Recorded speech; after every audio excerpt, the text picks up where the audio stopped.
You're listening to the X-Zone Radio Show, live and around the world on the Talkstar Radio Network, X-Zone Broadcast Network, UK High Definition Radio, Euro High Definition Radio, and Star Cable. Our toll-free telephone number worldwide is 1-800-610-7035. Our email address, xzone@xzoneradiotv.com. On MSN Messenger, xzoneradiotv@hotmail.com, and our website, www.xzoneradiotv.com.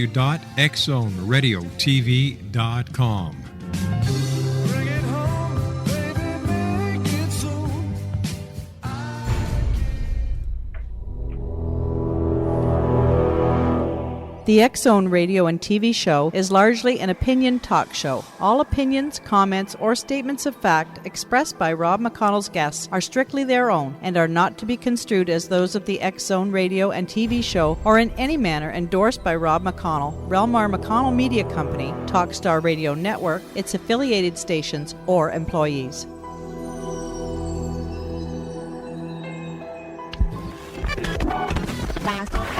All Hit Radio.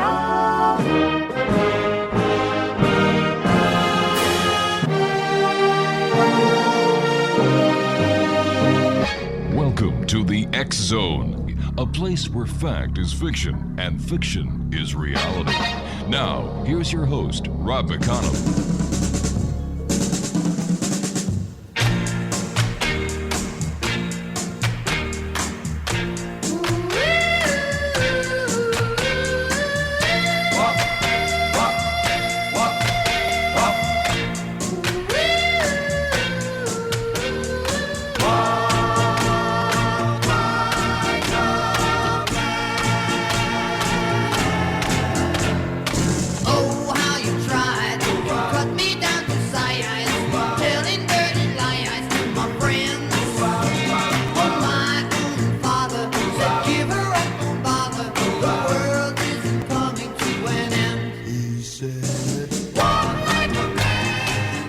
And welcome to the X-Zone, everyone. My name is Rob McConnell, and we're coming to you from our studios in Hamilton, Ontario, Canada. 1-800-610-7035, worldwide toll-free. Email xzone@xzoneradiotv.com. On MSN Messenger, xzoneradiotv@hotmail.com.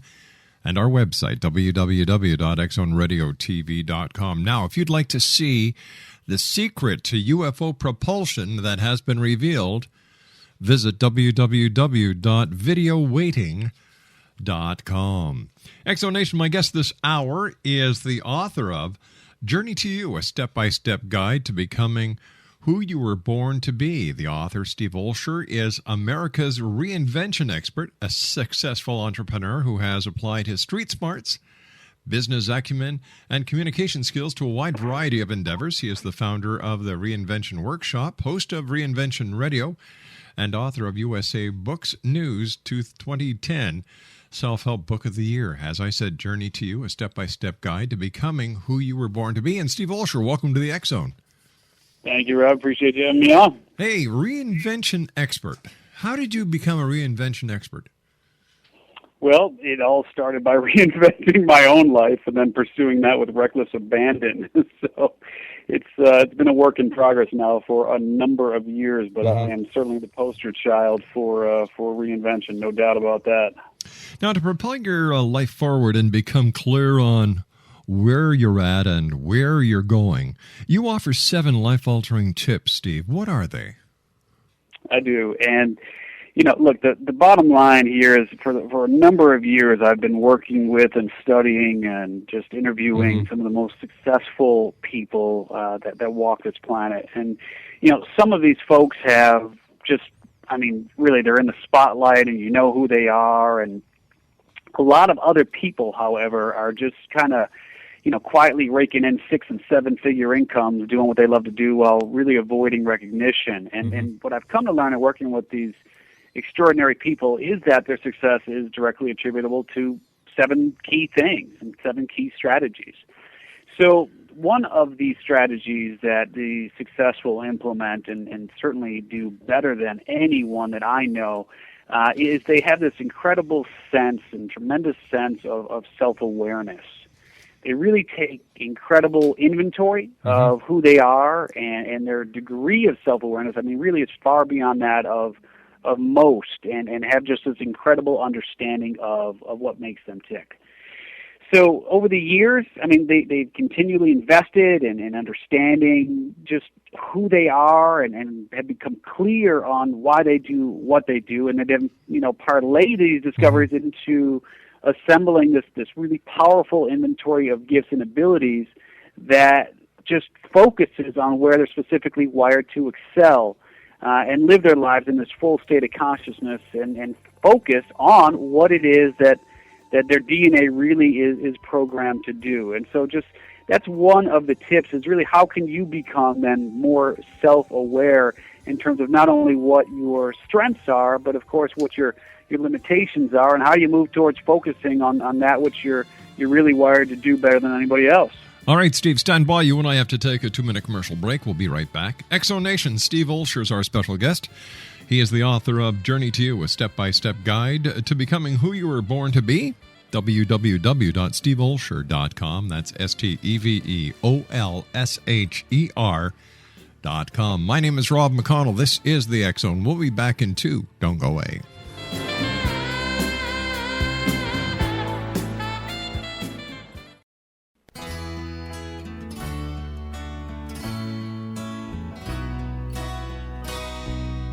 Picking up the pieces of my sweet shattered dream, I wonder how the old folks are tonight.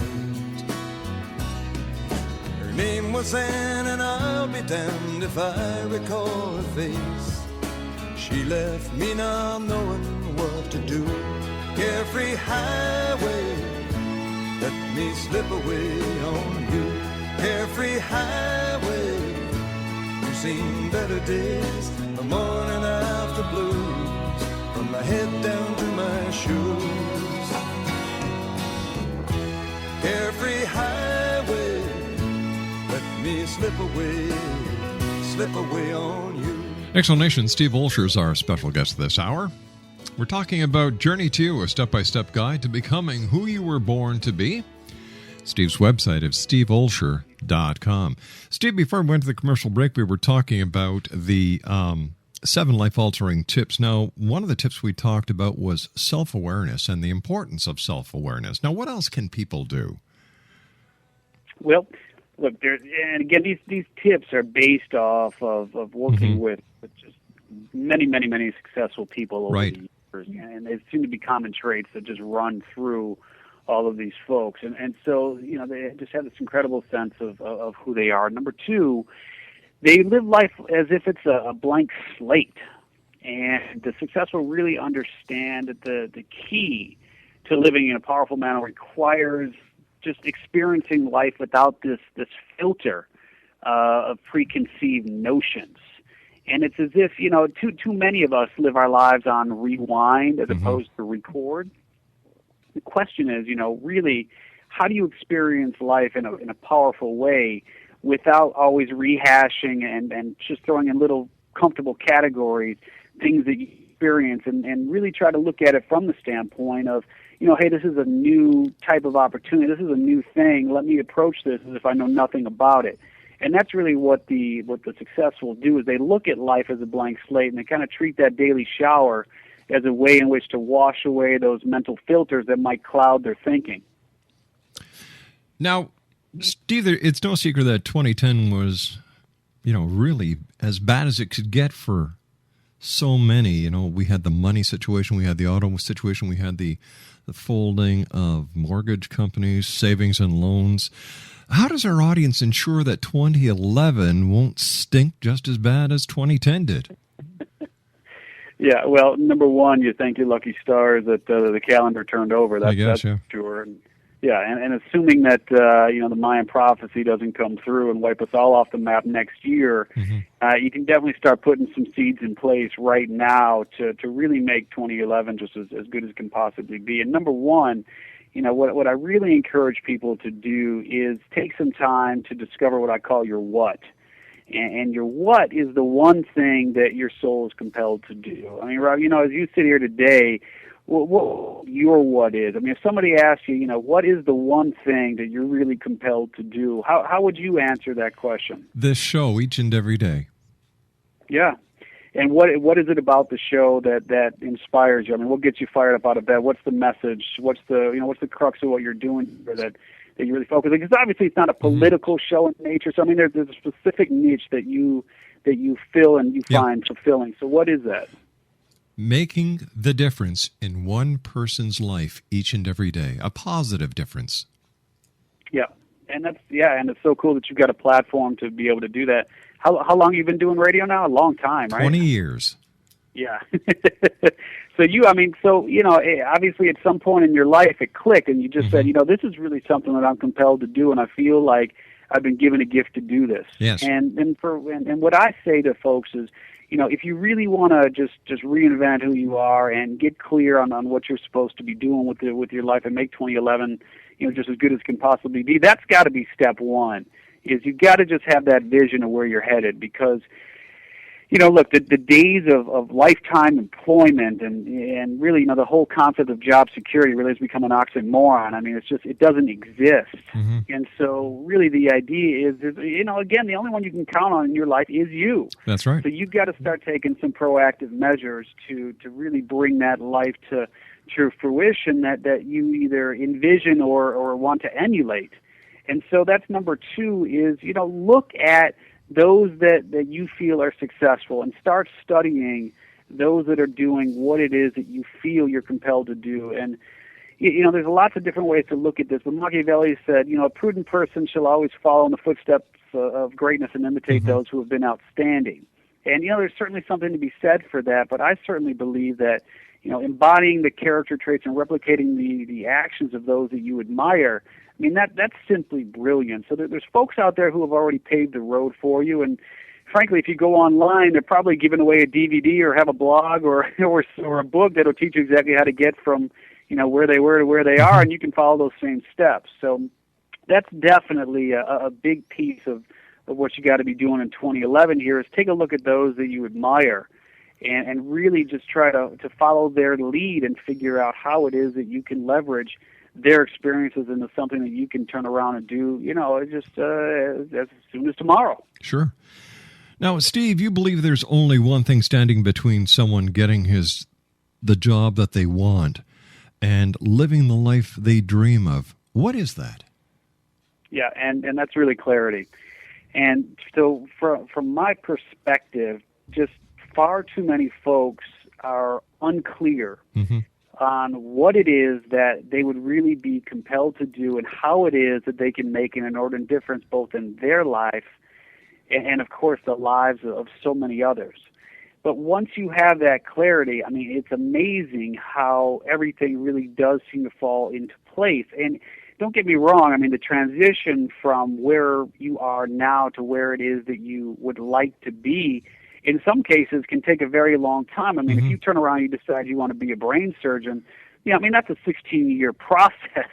But at the same time, it doesn't mean that you can't begin taking some proactive measures, to getting there. But ultimately, you have to gain clarity on who you are, why you do what you do, and more importantly, who you were born to be, and start making an ordered difference, leveraging what it is that God gave you.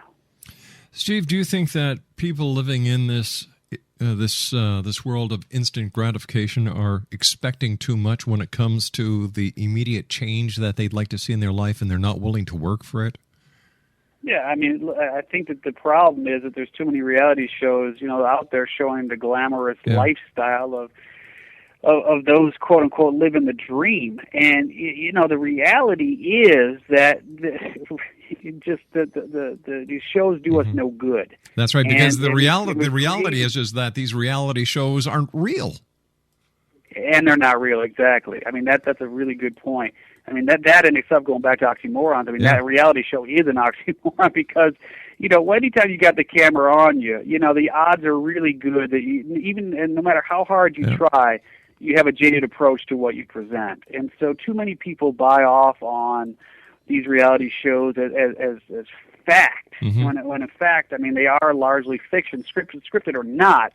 I mean, they're still based on entertainment. You don't entertain, you don't have an audience. You don't have an audience, you don't have a show. So, I mean, that is really how people need to think about this, which is, there are no overnight sensations. I mean, you look at examples like Richard Branson and Sam Zell and Sean Combs and some of these guys that, are really making just an incredible difference. They weren't born with silver spoons in their mouths. I mean, they started taking their careers in a direction to where they are now just by taking one very small step at a time. I mean, most people don't recognize that Richard Branson, started with a mail order catalog company selling one record at a time. Sean Combs interned for years at Uptown Records before he got his first big break to move into an executive position, create his own records. I mean, Mother Teresa, she brought comfort to one person in need. That's how she started. That's how everyone gets started. And yet this whole instant gratification mentality of, give me what I want, give it to me now, it's totally convoluted and sets everyone up for disappointment. Not only that, I think it has to hold some responsibility for the situation that we find ourselves in these days, no matter whether it's in the financial arena, the stock market, or even in the industry. We have to understand that, listen, nothing comes easy. There's no such thing as a quick fix. Like, what's the old saying, no pain, no gain? Yeah. Or as Homer says, if it's too hard to do, it's probably not worth doing. I mean, that's that's the problem right now. I love The Simpsons, but leave it to Homer to create the mentality of exactly. If it takes too long or it's too hard to do, then forget about it. So yeah, probably time we turn on a different show or turn it off altogether. Do you really believe that until someone takes a look at themselves in the mirror and answers the question, "What is my want?" that they can never be completely fulfilled? I got to tell you that is absolutely how I feel about it. And people can argue about whether or not they can dance through life without really ever getting to where it is that they were destined to go and still be happy. And I mean, sure, you can look, you can be happy and have some degree of happiness having a 9 to 5 and doing whatever it is that you do, but ultimately, the only one you're going to have to answer to is yourself. Yeah. And when you're laying on your deathbed and you look yourself in the mirror, you've got to be able to answer the question in terms of whether or not you shared your greatest gift with the world. And if you didn't and you're comfortable with that, then who am I to tell you otherwise? But I got to tell you, from the work that I do and the people that I've just been following and working with and had the chance to coach and whatnot over the years now, once that fire is sparked, their lives change. And so can you get to the heat without the fire? Sure. I mean, you can still have a passionate life and enjoy what you're doing, but it takes you to a whole different level. I mean, it's the difference between a windstorm and a hurricane. I mean, it's a whole different level. What was your inspiration for writing your book? Why did you decide to write this book and share this information with the world? Sure. Yeah, I'm a lifelong entrepreneur. As I was talking about earlier, I mean, we are each wired to excel in very specific ways, and you can try to deny it till you're blue in the face, but there are things that come naturally to you and things that you're just repelled by, period, and there's nothing you can do about it. For me, I've always been wired as an entrepreneur. I mean, literally since the time I could pick up a rake and try to move some leaves around, I've always tried to make a few dollars. And so I've parlayed that over the years into nightclubs and radio and DJing and catalogs and .coms and real estate and you name it, I've done it. But within a short period of time, I mean, it did become very clear that although I was doing okay, there just that fulfillment wasn't there. And I had a pretty profound experience with my stepfather, who was actually in the hospital on his deathbed, and I was with him in the ICU. All right, let's talk about that when we come back from this news break at the bottom of the hour. Steve, thanks very much for joining us. Steve Olsher is our special guest this hour. Steve is in Chicago, Illinois. His website is www.steveolsher.com, and Steve is the author of Journey to You, a step-by-step guide to becoming who you were born to be. My name is Rob McConnell. This is the X-Zone. Steve Olsher and I return after the news break right here from our studios in Hamilton, Ontario, Canada. Don't go away.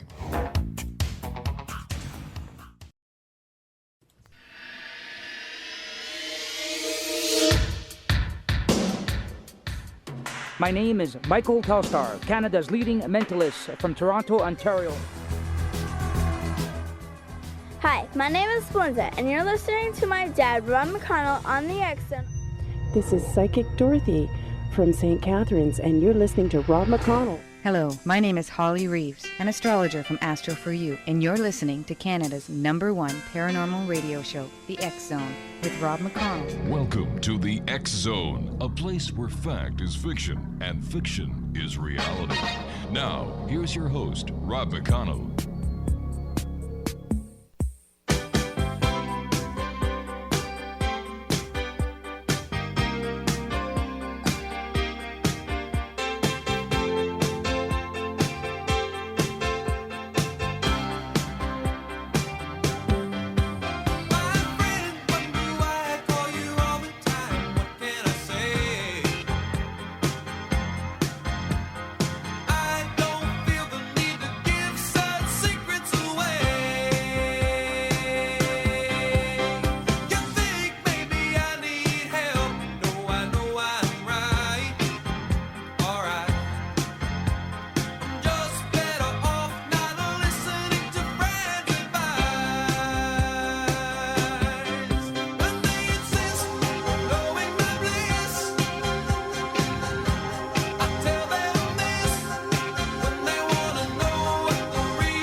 Explanation, Steve Olsher is my special guest. Steve is the author of Journey to You, a step-by-step guide to becoming who you were born to be.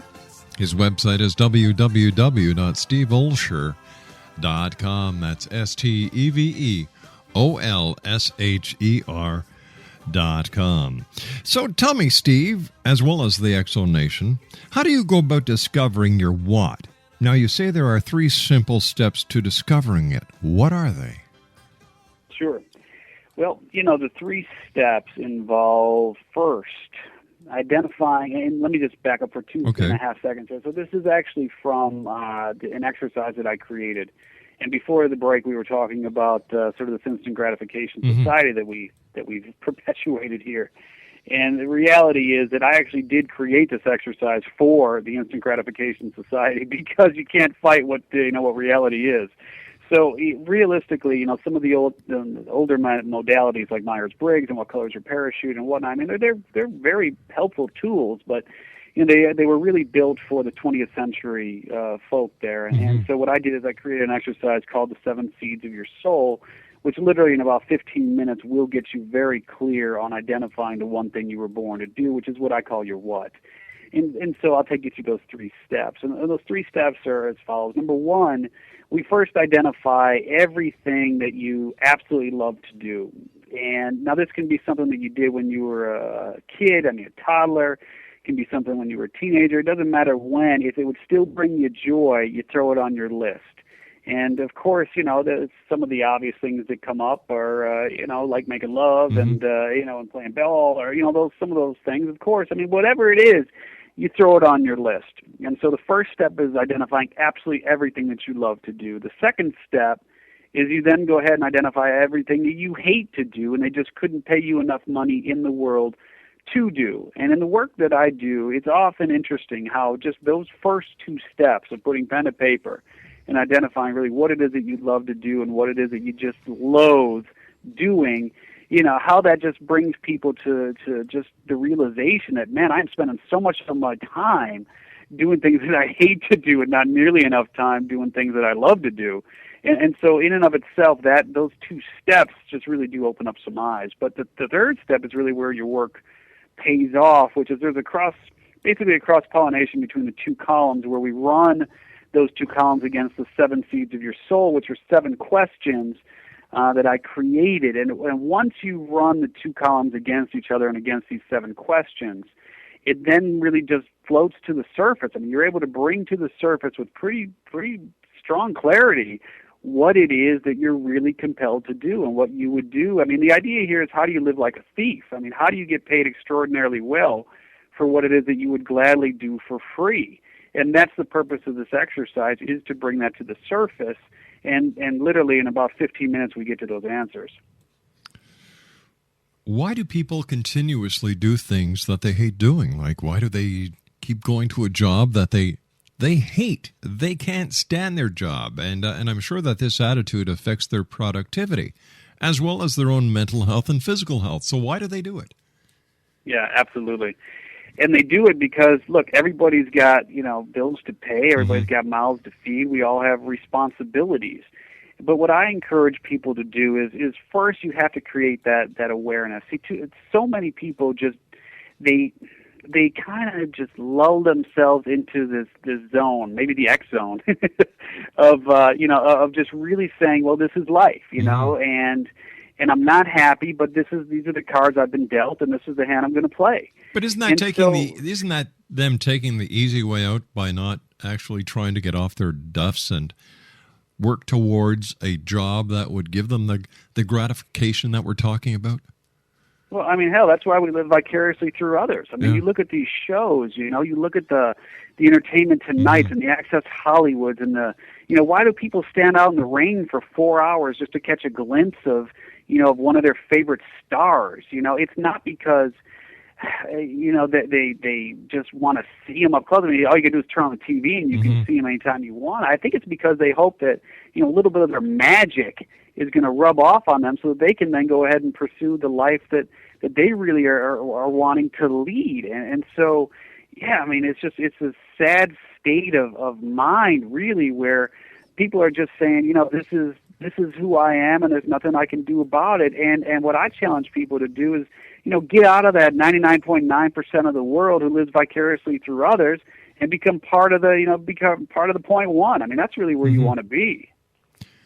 Where is it in society that we find the spur track that takes us away from reality to this world of fantasy that many people live through other people? Say it one more time. I want to make sure I answer your question correctly. All right. Where is it in the development of the human psyche where we take that spur track, where we get sidetracked from that dream that we have that as a child that we work towards in our teens? We take all the courses, we do all the work, we hang around the people that can give us the inspiration to the point where, oh, geez, let's watch this show and live through this person. And what I'll do is I'll just work at the local store, even though I hate it, just because I have bills to pay. Yeah, and I think that's exactly right. Is at some point you get off track, and I call it the pinnacle. And the idea here is that the pinnacle is really where your life meets with your exact expectations. It's the top of the mountain. I mean, it's that spot that only one person can really stand on. And hopefully that person is you. But what ends up happening is at some point we start that downward slide, and it could be because you tried something and someone told you no.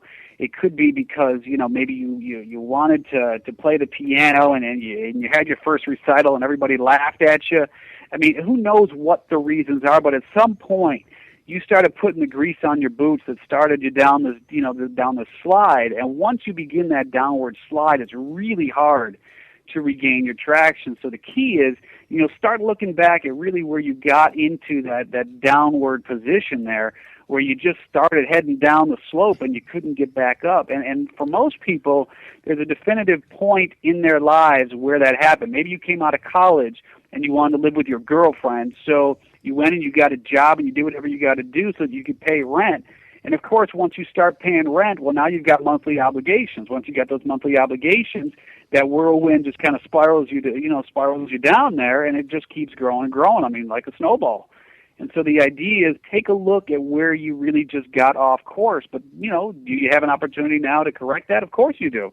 At any point you can correct that, but you've got to enter into the transition, which is, you face the reality of where you're at and the responsibilities that you have, and you don't quit your day job, but you use that to fund what it is that you really are compelled to do. So how can people cope with these changes that are going to be life-altering to them at this point? They're going to have to do things that they never thought that they'd have to do. I'm sure it's going to up the stress level, and in many cases, give them some sort of grief. So how does somebody who needs to make these changes, recognizes that they need to make these changes, cope with the psychological factors that are going to be present now that weren't before because of these changes that have to be made? Yeah, well, I mean, number one, they have to be very cognizant of their circle of four.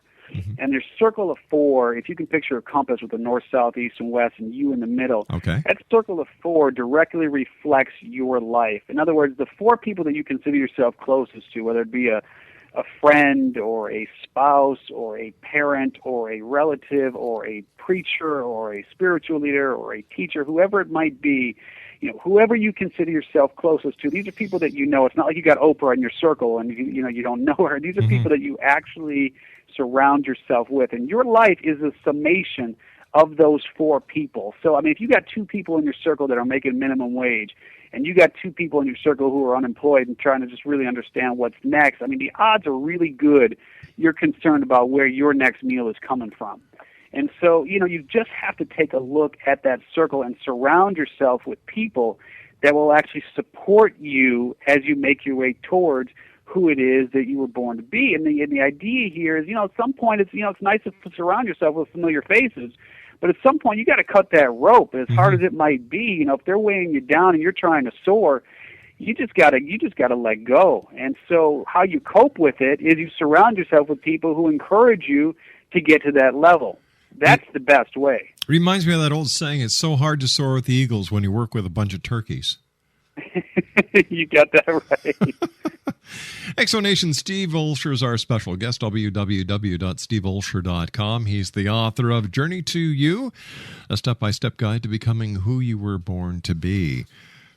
Steve, can you provide us some examples of people who have discovered their what and who they're changing and how they're changing their world as a result? Sure. And, I think where a lot of people get sort of scared at this whole notion of, pursuing something so different is that they think they have to have this huge upheaval to really do something that is meaningful both, for themselves and, of course, for others.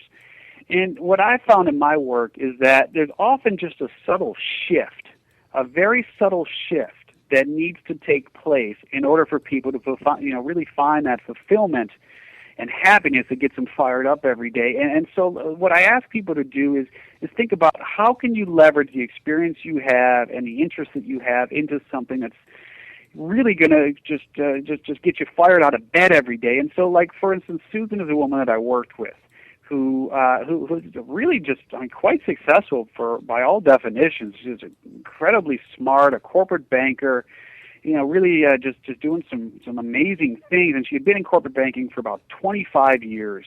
So this is a woman in her middle 50s, and she just wasn't really that happy. I mean, she was good at what she did, but just really not that happy. But after we worked together, it became clear that her what is really to use that expertise and that knowledge to bring financial literacy and education to our youth. And so she was able to leverage her business success and her knowledge of finance and corporate America and whatnot to create a nonprofit that just literally teaches financial literacy to inner city youth. And so again, this is not a huge shift. I mean, it's pretty close to what she was doing, but that subtle shift has made all the difference for her. And so that's what I ask people to think about too, is how can you just reapply what it is that you're naturally compelled to do in a way that's much more meaningful. And ultimately, it's all about identifying that one niche, that one specific group. Add the noun to the equation. I mean, who are the people that if you could serve every single day, who would they be? And where are they and what do they look like? Put a picture up of what that person looks like. And that'll help you get focused on, on really just doing something that's extraordinary. So the entire key to this process is finding out who we are, what our goals are, where we want to be, what makes us happy, and we all have to be willing to make the changes. Yeah, absolutely. Because ultimately, look, if you're just scraping by and you're in a job that you hate, why don't you just scrape by and be in a job that you love? I mean, you know what I'm saying? It's like if you're making minimum wage and making peanuts doing something that you loathe, I mean, you might as well just, you're not, it's like, how far do you have to fall? I mean, you're at a point where you can go ahead and just do what you got to do. I mean, heck, wait tables during the day, and there's a lot of hours, or wait tables at night and do this stuff during the day. It's like there's so many hours and we make so many excuses about how there's not enough time and this, that, and the other, and ultimately look at your time. Are you spending your time or are you investing your time? Because those are the only two ways to use your time. And I really challenge folks to say, hey, I'm investing more of my time than I'm spending it. Because once you get to that ratio, oh, man, everything changes. You know, I've always been a believer in a saying that my dad taught me. The only difference between a dream and reality is making it happen. And anything can happen if you work at it. But I think a lot of people today, and I look at the kids that I get the opportunity of meeting and the younger people in society, and you know, you're talking to them and they'll say, just a sec, I've got to take this text message, or just a sec, I've got to take this call. And it seems that society is at such a speed. Everything, besides the self-gratification, is fast, fast, fast, fast. Why don't we just slow down a little bit and make things happen? Yeah, and don't get me wrong. I mean, I don't have any problem with the speed necessarily. I just have a problem with the focus. Yeah. And so, you know, the problem is that people get thrown off base. They get thrown just out of stride by these interruptions. And so that's where it becomes of concern to me. I'm all for technology. I'm all for communication. I'm all for leveraging the tools that are available to us. But when those tools end up basically becoming distractions, that's when there's an issue with how technology is being utilized. And so too many kids right now, they can't focus to save their life because everything, you know, on TV happens so fast. Steve, stand by. We've got to take our final break. Steve Olsher is our special guest, steveolsher.com. My name is Rob McConnell. This is The X Zone. We'll be back. Don't go away.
Welcome back, everyone. Steve Olsher is our special guest. He is the author of Journey to You, a step-by-step guide to becoming who you were born to be. His website is www.steveolsher.com. That's Steve, Olsher.com.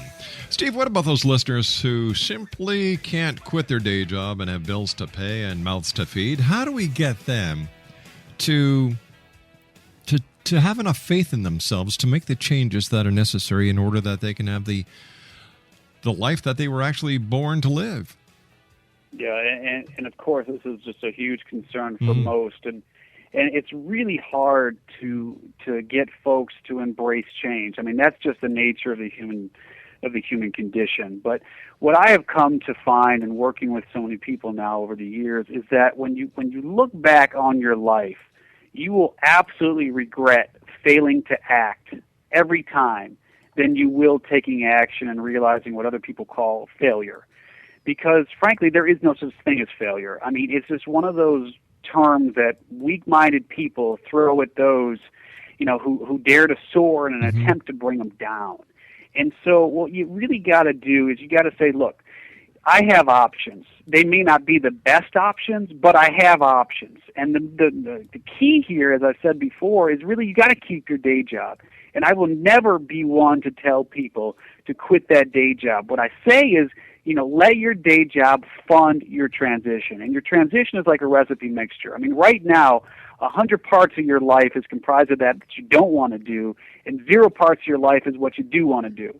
But as soon as you identify what it is that you're really compelled to do and what you want to pursue, and you start taking that very first step by maybe just Googling the search term, you have now shifted that recipe mixture to 99.9 parts what you don't want to do and 0.1 parts what you do. And obviously, as you continue down your path, that recipe mixture continues to shift.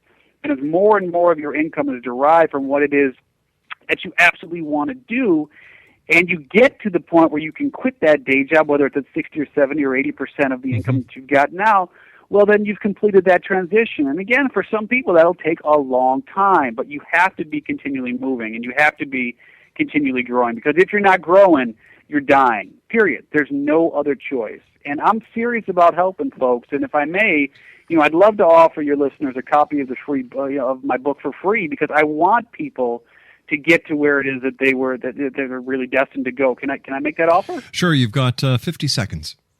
Okay, so if you send me an email to steve@steveolsher.com, that's STEVE at STEVEOLSHER.com, steve@steveolsher.com. The first 5 will send me an email. I'll send you a free copy of the book. I really want you to have it. Hey, Steve, it's been great talking to you. Thanks very much for joining us today. To you and yours, the very best of the new year, and I look forward to the next time you and I meet here in the X Zone. Sounds great. Thanks so much for having me on. Nice talking to you, Steve. X Zone Nation, Steve Olsher has been my guest this hour. He's the author of Journey to You, a step-by-step guide to becoming who you were born to be. I'll be back on the other side of this news break, on the other side of the top of the hour at 6.5 minutes past, as the X Zone continues with yours truly, Rob McConnell, right here from our studios in Hamilton, Ontario, Canada. Don't go away now.